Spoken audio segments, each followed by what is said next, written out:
Down. Sit. Yes, good boy, good boy. All right, getting back started on our 1974 Trans Am project. Getting ready to put on the lowering springs because I am sick and tired of it looking like a 4x4. So to do that, we're going to be using some Hotchkis lowering springs, replacing these leaf springs, replacing this U-bolt, adding another U-bolt here. Looks like I'll probably have to make another brake line for that. It looks like that new U-bolt is going to just be right there on that, so hooray for that. I tried the shackle bolts.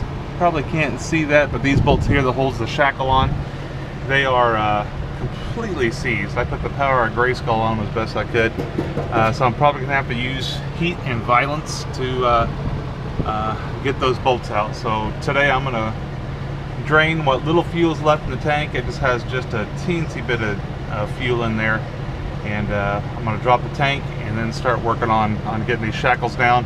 I've got the car up on jack stands. So I've got the jack supporting the center diff. I've got the weight off the springs here. So once I get those rear shackles undone, I'm going to undo these bolts here. And then anxious to look at these, what we call these pockets, where the front spring mount pockets. Pretty common area rust on these. So anxious to see what it looks like here on this 74. So the tank comes down pretty easily. It's just got these two straps here. I'm not going to put ugly parts back on, so I'll probably at least knock the rust off of them and, you know, paint them silver. I'm debating on what to do about the tank. It has blue overspray on a significant piece of it. I don't know whether just to see if I can knock it off somehow or just deal with it. I really don't want a rattle can, you know, a silver fuel tank on here. It'll look terrible here in short order. So. But anyway, that's what we're working on today.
Well, we got the tank out. Now I have had cars before where I've dropped the tank down and found just a layer of, what do you call that, expanding foam, providing any support to a fake trunk floor that was completely rusted out. So I'm very happy to see that this pan is in such good shape. Not the prettiest Trans Am, certainly not going to win any concours events, but it's reasonably corrosion free. Pretty happy about it. Growing up in the north, we always had rust buckets. This car's always been a Georgia car, and obviously in Florida now, so nice that it's not just full of rust. You can see here the lines still from the air shocks. Definitely gonna delete that garbage. Definitely don't need any air shock lines in this thing, so wish the rest of the bottom of the car looked like this. That should be pretty. It's kind of a, I don't know how well it translates here on the cabin. It's kind of a dark brown color. I think they use like a red oxide primer on these cars usually, so sure would like to see that recreated here at some point. But like I said, I'm just trying to get this thing back on the road and maybe do a few donuts this year and make it happen. So also we have an issue with these shackle bolts here, completely frozen. So I've been soaking them in PB Blaster, trying to get them to loosen up. So far I've been pretty unsuccessful, but I'm going to apply heat and some violence and see what happens, get these springs down.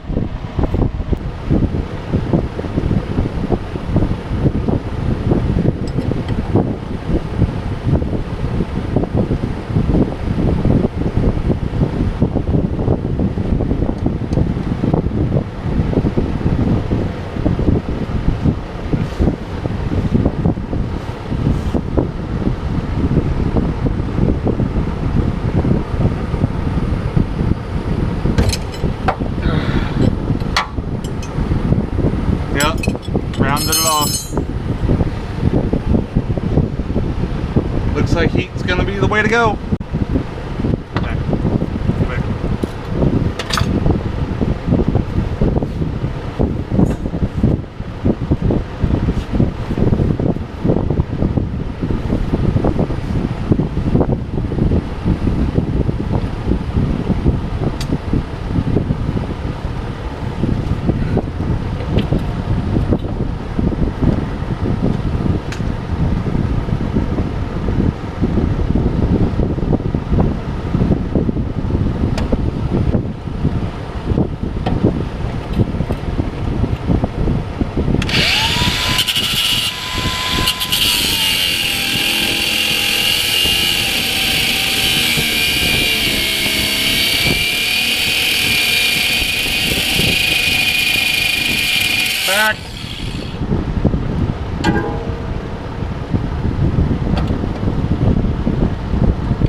Yahtzee.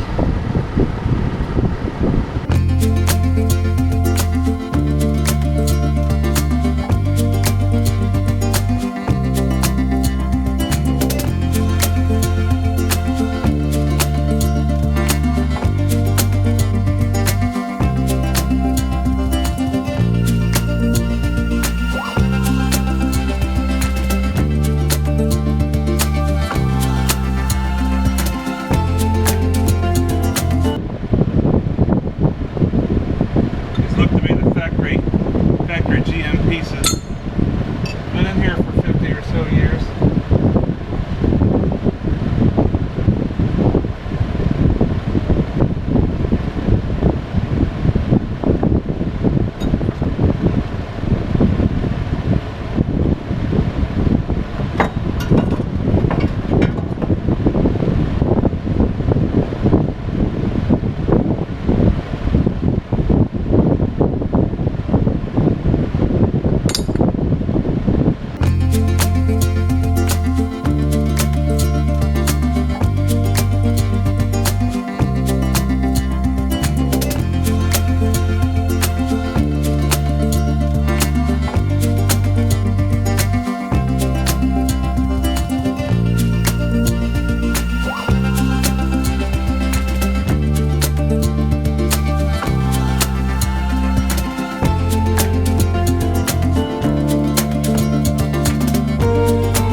Yeah, these have definitely been on here for a while.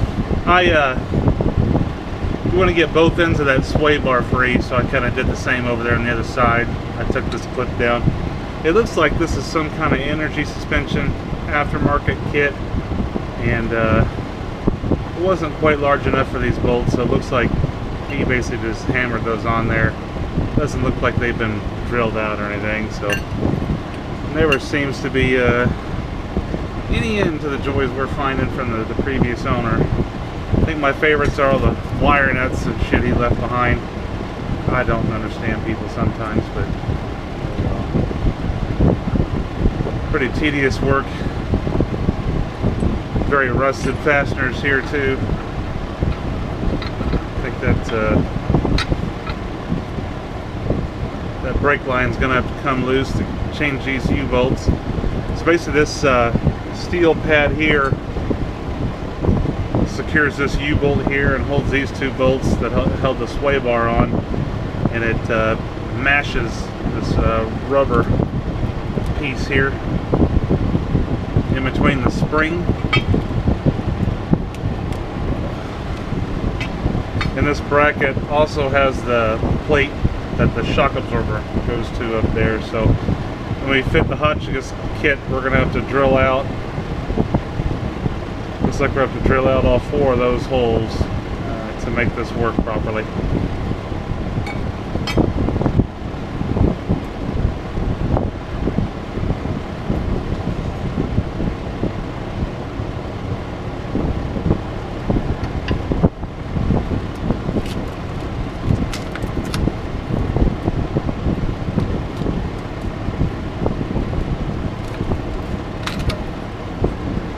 Crunchy.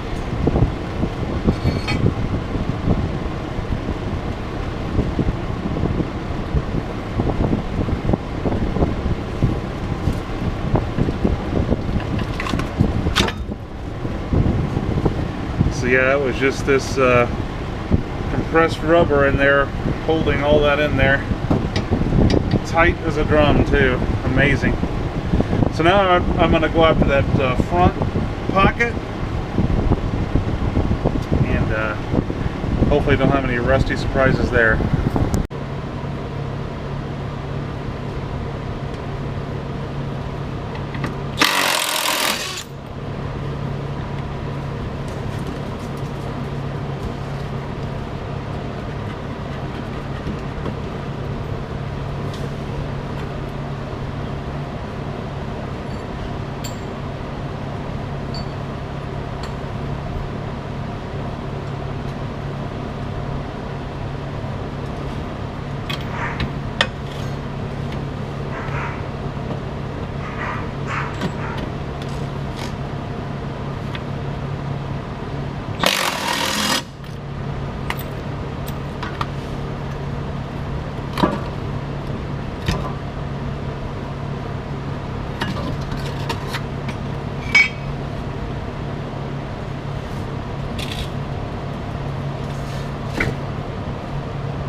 pretty happy with the way that looks. That's typically, especially in northern cars, that's a very, very rusted out area. So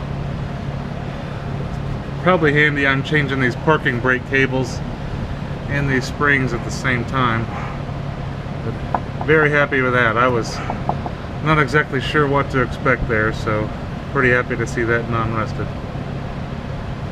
So we're gonna, hopefully the other side is just as good. So here you can see the factory rear leaf spring that was on it, and you can tell this is the Hotchkis spring here. You can see how less of an arc it has than the factory leaf spring, and also looks like the factory leaf spring has 1, 2, 3, 4 basic elements to it. So it's a little thicker. The Hotchkis spring has 2 elements to it. I'm sure it's different spring rates of steel and things like that. Also to note here on the Hotchkis spring, you have this third layer here. See, that's not actually contacting anything. So once this spring gets compressed enough, this third element here will step in and drastically change that spring rate. So once it progresses to a certain amount of deflection, that spring rate will stiffen up tremendously. So it's not like a linear spring rate like you might have on the factory piece here. So this is the front bushing that went up into the pocket. So just like this, it'll bolt on. Now the way it bolts to the axle, drop the piece here. The way it bolts to the axle is you have this triangle piece here that actually wedges up inside of the axle. You can see the axle mount flange will actually have a little pyramid shape to match that. So that goes to the axle, and this goes to the bottom piece. It's got a little ring in it that mounts to that piece there, and then your U-bolts sandwich that whole thing up into the axle, and actually the shock bolts right here. So this sandwiches that whole piece together, and that's how it bolts to the axle. So it bolts in just like the factory. It's just a little lower static deflection, and then probably a higher stiffness rate. And then again, as the leaf spring compresses even more, you'll have this third element that'll make contact and drastically increase that stiffness. So looking forward to seeing how it looks with these on it. Much better than that 4x4 look it had before. This pocket and this bracket, I don't have a sandblasting booth, so I just hit it with a wire wheel on a die grinder and primed it and painted it. Did the same thing here. So anyway, looking forward to seeing how this all looks when it's all together.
Figured y'all might want a little bit better light for this to see all this junk going on.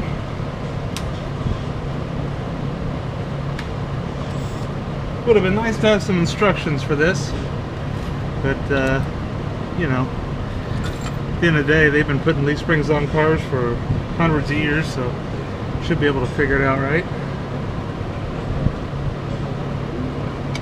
That's the last one. Maybe.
Alright, that pocket's in. Probably a mistake painting that. See, that nut has to be on this side. There's no room for it over here. Remember, I did leave that loose. You don't want to tighten any of these bolts or the shackle bolts in back until the car is sitting on its weight. Otherwise you will bind up these bushings here, and it will affect the ride height. And it's pretty annoying to put lowering springs on it, not be any lower, because you tighten those mounts up when the suspension was down. So now on to the shackles. So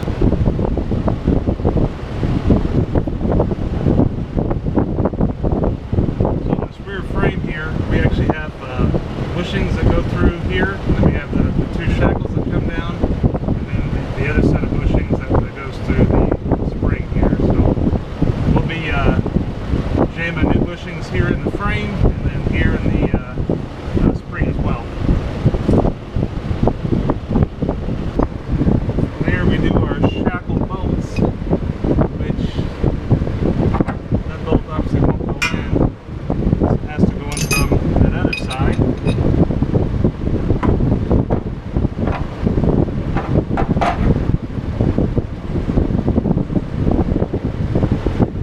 Nice thick shackles here, quite a bit thicker than the factory one. Which is good, because I'm going to be probably pushing 300 horsepower out of this stock 455, right?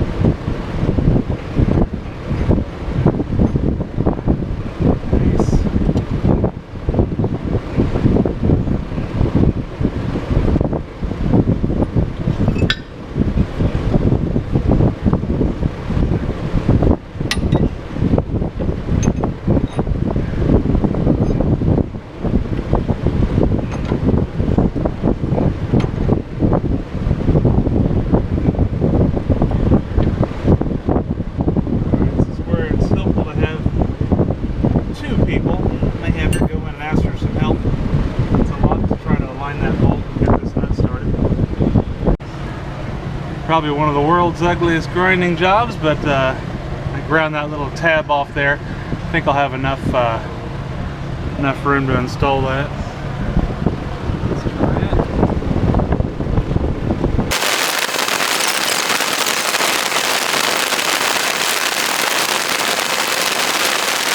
This is a two-man job. I'm struggling on the struggle bus, as my daughter would say.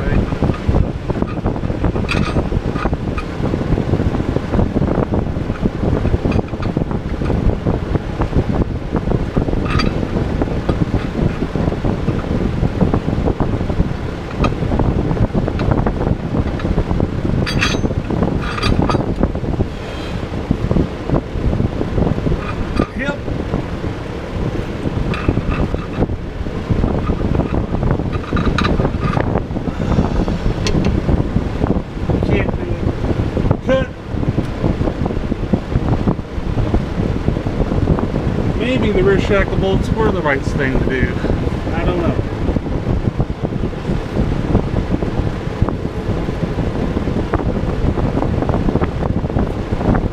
Let's try that again.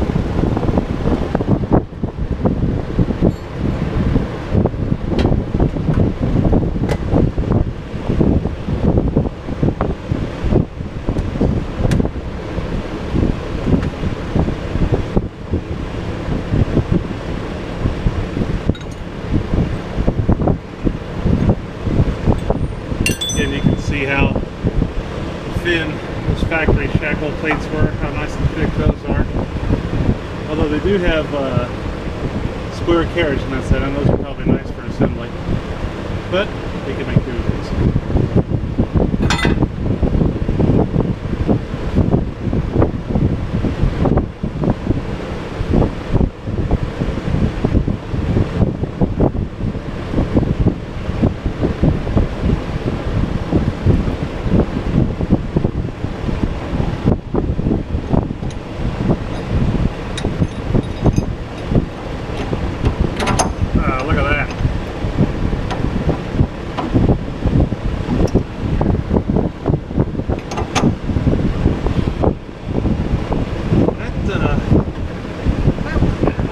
One too. Not bad. Not bad at all. Just put it up here so we don't lose it.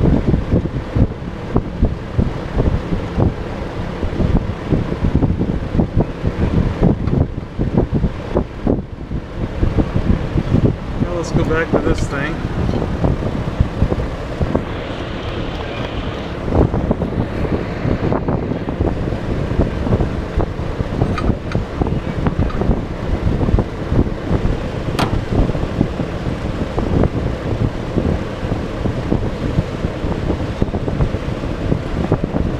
Some of that rubber mount looks a little funny up in there.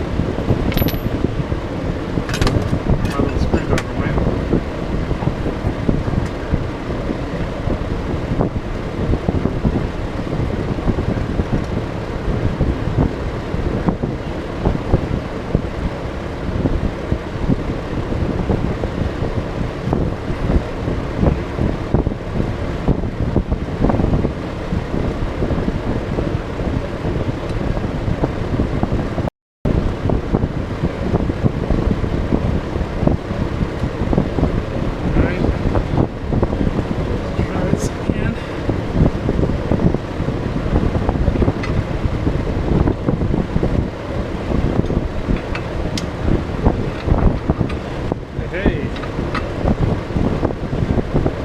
Success.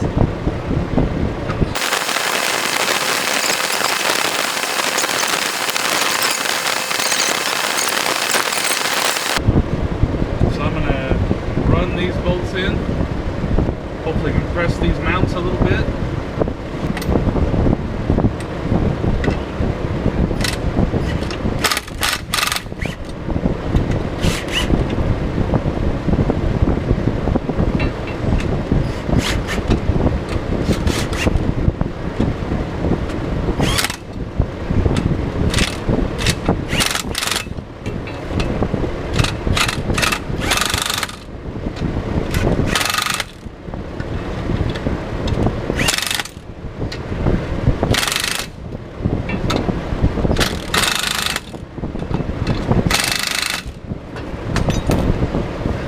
Now it's important to note when you're installing these, you will never collapse this rubber to a point where you're getting a nice level joint there. I'll show you what I'm talking about. You're always going to have this gap, and even when it's installed, this plate will kind of look like it's deformed and out of shape. But you could tell, you can kind of see the curvature of it there. That was even from the factory mounting pads that were there. So it'll look funny because some of your washers will be, you'll have some gaps there between the nuts and the washers, and this isn't far off, but this still isn't fully tightened. But I just wanted to point that out. So just snug these up nice and tight. I'm not sure if there's a torque value because I don't have the instructions, but I basically just go by feel anyway how I put those on. So I'll go and continue assembly.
Probably what I'll do is I'll leave these off.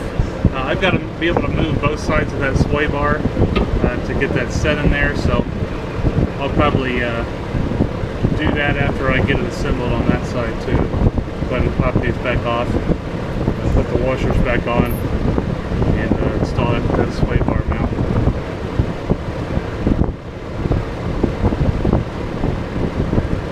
So I'm pretty much going to do the other side just like I did that one. I won't bore you to death and make you watch it, but again, you start to see that bow and that plate. See how we're compressing that, and up there above you see how we're compressing all this silicone mounts up in there as well. So the factory, remember, just had the one U-bolt and then just used the two T-bolts down here. So the Hotchkis design is a little more strong. It's got the twin U-bolts. The main issue we're going to have, I'm probably going to have to make a new brake line. See, I had to pull the brake line up there, and that mount for that brake clip was right there. So going to take a little work to get the brakes plumbed after this as well, but brake lines are pretty simple to make, no big deal. Alright, ladies and gentlemen, got the other side of the springs done here on the Trans Am. Got both sides now done. Just going to do some buttoning up here. I was able to just tweak the fuel lines, or sorry, not fuel lines, the brake lines to work on both sides. Got a pretty good fit there. Seems reasonably secure, so I'm going to run with that. So next episode we'll be doing the front lowering springs to hopefully dial the 4x4 out of the front, and do some brake repair. Some of you sharp-eyed folks probably spotted pretty quickly that some of the brake drums are put together wrong. So anyway, that's coming up on episode 4. So thank you very much. Please like, share, and subscribe.